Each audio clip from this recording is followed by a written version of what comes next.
Bem, meus amigos, José Tadeu do canal Criatório Jotas, e eu estou aqui mais uma vez para contar para vocês mais uma história de Curió.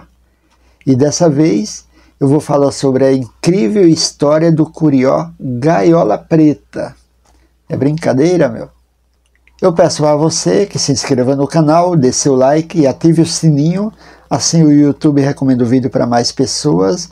Aqui no canal eu estou sempre postando vídeos para enaltecer a nossa criação, para a gente mostrar que a gente preserva, que a gente cuida bem de nossos curiós. Então precisa sim ter mais canais de YouTube, de pessoas que divulgam a nossa criação. Compartilhe esse vídeo, vamos divulgar cada vez mais a nossa criação, porque nós que criamos, nós preservamos.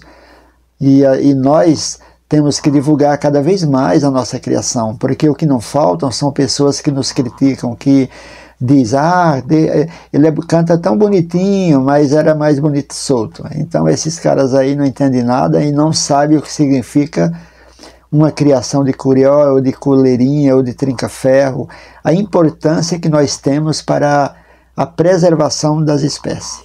Beleza? Bem, aqui tem um troféu de primeiro colocado do meu curió canarinho. Eu tenho vários troféus de primeiro, de segundo, de terceiro colocado do meu curió canarinho. Eu tive o prazer de ter o meu primeiro curió, que era um canarinho neto, um repetidor, não era clássico. Ele participava de canto livre lá em Santo André, ganhei muitos troféus e me deu muitas alegrias. E aqui um troféu mostrando aí para vocês.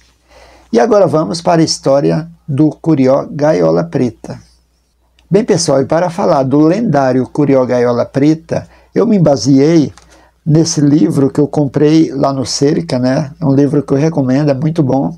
Tem muitos detalhes incríveis aqui que a gente acha que sabe tudo, mas a gente não sabe nada. Aqui tem muito conteúdo que a gente vai aprender muitas coisas a respeito do Curió. É um livro Curió Nossos Pássaros, de Oscar Saldanha Martins, terceira edição, é de julho de 2020. Esse livro, muito bom. Inclusive, essa história do Curió Gaiola Preta, eu tive como referência esse livro e também na internet, que tem muita coisa que fala sobre o Gaiola Preta. Inclusive, o Oscar Saldanha, autor desse livro, também ele era conhecido lá em Recife como Oscar da Olaria. Não sei o motivo, né? Mas era um apelido dele lá no Recife, que ele é do lado de Pernambuco, lá de Recife.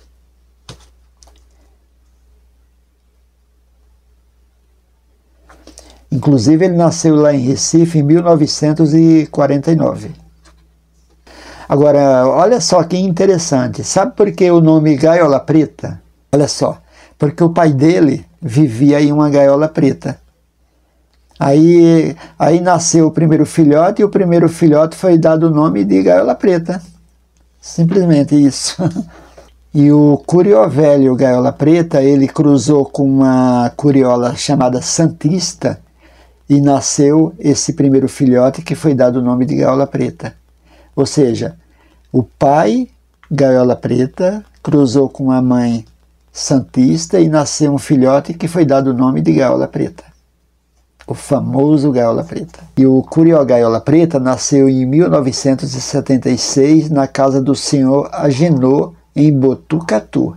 Botucatu, aqui no interior de São Paulo. Inclusive, nessa época era comum os curiós criarem em viveiro. O Curió Gaiola Preta, ele repetia 30 cantos. Era muita repetição. E que voz ele tinha! É considerado um dos maiores raçadores dos últimos 30 anos. Faz parte dessa seleta galeria de curiós raçadores, além do Gaiola Preta, o Soberano, Maracatu, Xodó, Chamego, Vixe, amor, nós chegamos para atrapalhar, amorzinho. Pera lá que você já termina, tá? Tá. Faz parte dessa galeria de curió raçador, além do Gaiola Preta, Soberano, Miracatu, Xodó, Chamego, Dominique, entre outros. E por 22 anos o Gaiola Preta pertenceu ao senhor Emínio de Botucatu. E esse curió nunca se destacou em torneio simplesmente porque o senhor Emínio não gostava de participar de torneios. senão ele ganharia tudo. Porém, o senhor Hermínio, ele costumava emprestar o gaiola preta para os amigos tirarem filhote, e assim ele espalhou a raça pelo Brasil inteiro. E um desses amigos que pegou o gaiola preta emprestado para tirar filhote foi o seu amigo Dr. Antônio Ceconha, também de Botucatu. E ele cruzou o gaiola preta com uma fêmea de nome Esperança. E com essa cruza ele tirou vários filhotes, inclusive o Amanhecer, o Entardecer, olha, curiosos bons da época. Inclusive o gaiola preta teve vários filhos que até hoje são muito famosos. E olha só, um dos seus filhos famosos, o Curió Matuto, Anel 020 de 1989. Isso significa que o Matuto ele nasceu em 1989. Ele era filho do gaiola preta com a sua mãe, com a própria mãe do gaiola preta, a Santista. Isso para apurar a raça do gaiola preta. Por mais de 12 anos, o gaiola preta foi de propriedade do senhor Odaí de Jundiaí, aqui no interior de São Paulo. E o senhor Odaí de Jundiaí tirou muitos filhotes do gaiola preta. Olha só alguns nomes: Limoeiro, Timoneiro, Goiano, Albatroz, Navegante, Resplendor, e outros como o Tilim, que pertence ao senhor Juvencio de Bauru, interior de São Paulo. Caxingui, Beethoven, Pavarotti, olha, só fera, hein? O senhor Hermínio, dono do gaiola preta, recebeu muitas propostas para vender, mas nunca se interessou em vendê-lo. Porém, o senhor Negrisoli, um paulista que morava em Rio Branco, no Acre, já pesquisava a raça gaiola preta há bastante tempo. Procurou o senhor Hermínio para comprá-lo. E o senhor Hermínio reuniu-se com sua esposa, pediu a opinião de vários amigos para ver se vendia ou não vendia. Afinal, o gaiola preta estava com ele há muito tempo. Aí acabou resolvendo vendê-lo, porque ele estava muito atarefado com afazeres profissionais. Porém, ele só vendeu também porque o senhor Negrisoli prometeu manter a raça do gaiola preta, tirar filhotes, disseminar e espalhar por todo o Brasil. E foi assim que a raça gaiola preta chegou lá no norte, Acre, Pará.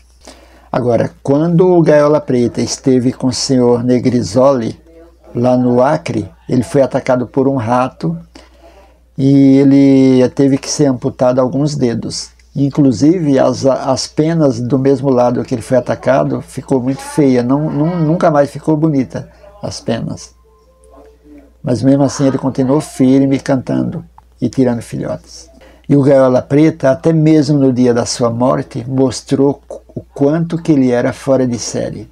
Relata o senhor Luiz Negrisoli, que no dia 22 de outubro de 2005, em um sábado, nesse dia o Curió gaiola preta galou uma fêmea no seu criatório, fêmea que era filha de Mirage e Safira, às 6 horas da manhã. E senhor Negrisoli, às 11 horas, ainda viu o gaiola preta cantando. E ao meio-dia, quando o senhor Negrisoli foi fechar o criatório para ir almoçar, encontrou o gaiola preta morto. Muito triste, né? E o gaiola preta, ao morrer, ele deixou 4 fêmeas chocando 9 ovos. E assim o senhor Luiz Negrisoli afirmou ter sido muito feliz ao ser proprietário desse grande curió raçador gaiola preta. E por meio dele, espalhou a raça do gaiola preta no Acre, no Norte e pelo Brasil todo. E assim o Norte conheceu o canto Praia Grande clássico com repetição. Bem, meus amigos, e essa foi a história do incrível curió raçador gaiola preta. E aí, vocês gostaram? Então compartilhe esse vídeo. Mais uma vez, se inscreva no canal, vamos divulgar a nossa criação. Beleza? E muito obrigado.